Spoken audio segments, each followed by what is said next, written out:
গোটা জগতের রুহু মুহাম্মদ, আর আমার মোহাম্মদ মুস্তাফার রুহু মাওলা হুসাইন।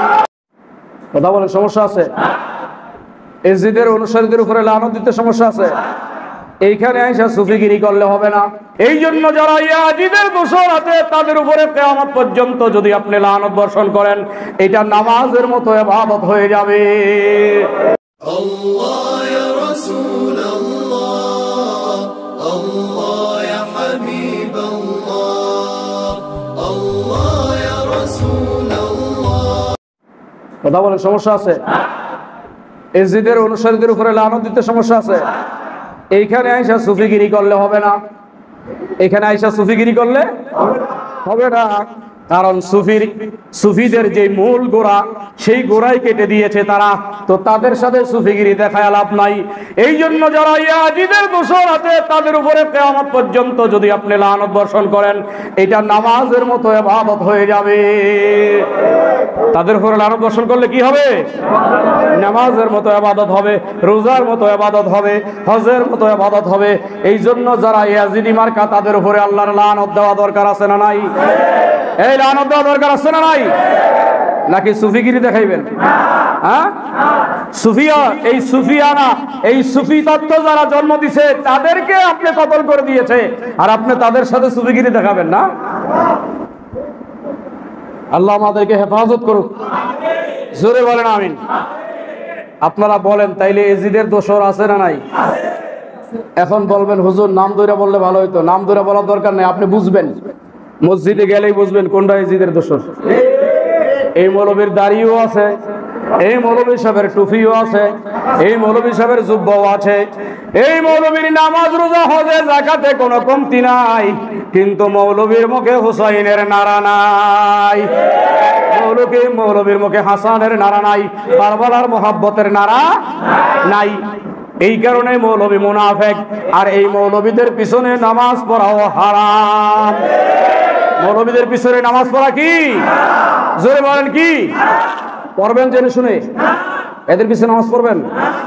এদেরকে আগে পরীক্ষা করবেন, গিয়ে বলবেন হুজুর আমি একটা ওজিফা করব, দেখেন এইটা কতটুকু সত্য।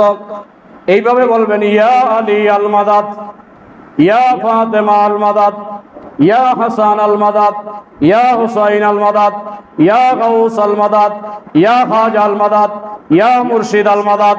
এইভাবে যখন বলবেন, যদি দেখেন তার চেহারার মধ্যে হাসি ফোটে আর বলে বাবা হ্যাঁ সুন্দর, তাইলে বুঝবেন এটা মুমিন।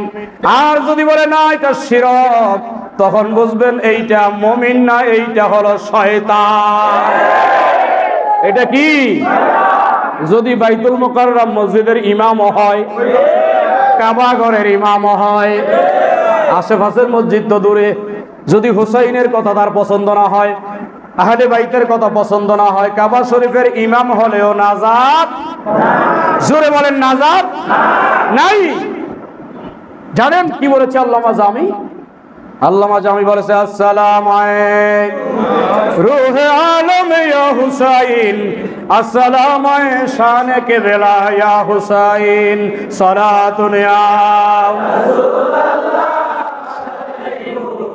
সালামুন ইয়া হাবিবাল্লাহ, সালাতুন ইয়া আলাইকুম সালাম হাবিবাল্লাহ।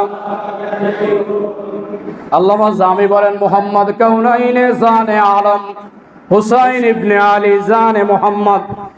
এই জগৎবাসী এখনো ভুলের মধ্যে আসো, ভুলের মধ্যে আসো, জানো না আল্লামা আব্দুর রহমান জামি নকশবন্দি রাদিয়াল্লাহু তাআলা আনহু, আল্লামা জামি তিনি বলেন, মুহাম্মদ কাউনাইন জানে আলম আস্তে জামি। তিনি বলেন, এই জামি জাননি, গোটা জগতের জান, গোটা জগতের রূহ, গোটা জগতের ঈমান হচ্ছে মুহাম্মদ। গোটা জগতের আসমান বলো, জমিন বলো, চন্দ্র বলো, সূর্য বলো, গ্রহ নক্ষত্র, গোটা সৃষ্টি জগতের রূহ হলো মুহাম্মদ। হুসাইন ইবনে আলী জানে মুহাম্মদ, গোটা জগতের রূহ মুহাম্মদ, আর আমার মুহাম্মদ মুস্তাফার রূহ মাওলা হুসাইন। মোহাম্মদ মুস্তাফার রুহকে গোটা জগৎ মোহাম্মদ মুস্তাফাকে ছাড়া যেমন বাঁচতে পারে না, আমার দয়াল নবী হোসাইনকে ছাড়া বাঁচতে পারে না। তো এই নবীজির রূহ পাকের মধ্যে যারা ছুরি দিল গলায়, এই এজিদের যারা প্রশংসা করে, তারা কি মুসলমান হতে পারে? শুধু এদের পিছনে নামাজ নয়, এদেরকে সালামও দেওয়া যাবে না। এদেরকে দিতে হবে কি? লানত। বলেন না, এদেরকে কি দিতে হবে? এখন আপনি যদি এদেরকে সালাম দেন, তাহলে কি লানত দিলেন না রহমত দিলেন? হ্যাঁ, তাইলে এদেরকে সালামও দেওয়া যাবে না। এখন আপনি বলবেন আমাদের মসজিদের ইমাম সাহেব, সমাজের ইমাম সাহেব, একসাথে চলি খাই, চাস্তো ভাই, জেঠাতো ভাই, ফুফাতো ভাই, কি করবো? দেখা হইলে সালাম দেওয়া লাগে। আরে আপনি চাস্তো ভাই হতে পারে, দুলো ভাই হতে পারে, বোনের জামাই হতে পারে, তালই হতে পারে, আপনার বিয়াই হতে পারে, ইমানের কাছে এগুলো কিছুই না।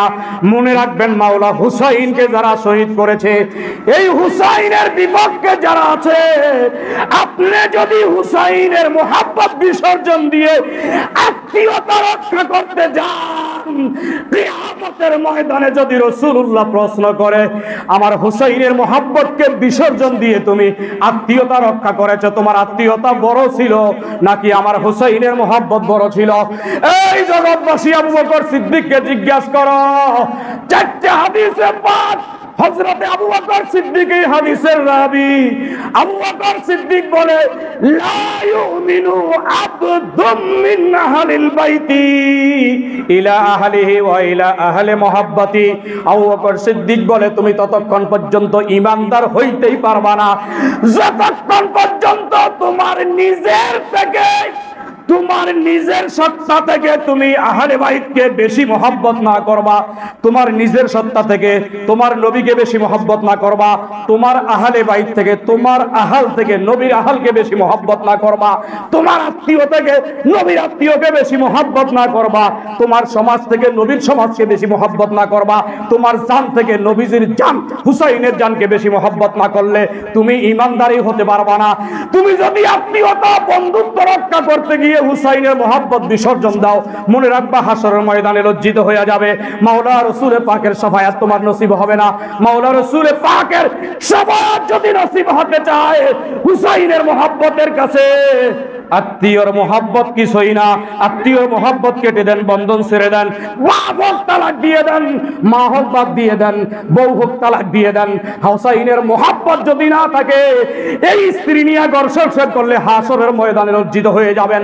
রাসূল যদি আপনাকে ধরে বসে যে হুসাইনের মোহাব্বতের কাছে তুমি তোমার স্ত্রীর মোহাব্বতের কাছে হুসাইনের মোহাব্বত বিসর্জন দিলা, তোমার মায়ের মোহাব্বতের কাছে হুসাইনের মোহাব্বত বিসর্জন দিলা, এটা হতে পারে না।